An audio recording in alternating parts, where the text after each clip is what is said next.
അപ്പൊ ഗായ്സ് നമ്മുടെ ദേവ് പറഞ്ഞായിരുന്നു പച്ചക്കറി ഗാർഡനിങ് പച്ചക്കറി ആയിരുന്നു. അപ്പൊ അതെന്തൊക്കെയാന്ന് നിങ്ങൾക്ക് കാണണ്ടേ?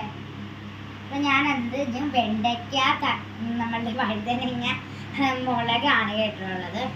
ഞാൻ എന്താണ് തക്കാളി പാവയ്ക്കൊന്നും പറിച്ചില്ല, അത് ഇനിയും വലുതാവുന്നുള്ളതുകൊണ്ടാണ് കേട്ടോ. അത് നമ്മളുടെ പയറ് നല്ല പയറാണ്, പയറ് വലുതാണ് കേട്ടോ, എനിക്ക് ഭയങ്കര ഇഷ്ടമായി. അപ്പൊ നമ്മളുടെ 5 പയറ്. അപ്പൊ ഗായ്സ് നമ്മളുടെ വഴുതനങ്ങ, ഈ വഴുതനങ്ങ എനിക്ക് ഇഷ്ടമായി, നല്ലതാണ് കേട്ടോ, അത്യാവശ്യം വലുപ്പമൊക്കെ ഉണ്ട്. ഞാൻ അടുത്തതായിട്ട് മുളക് കാണിച്ചു തരാം. നമ്മളുടെ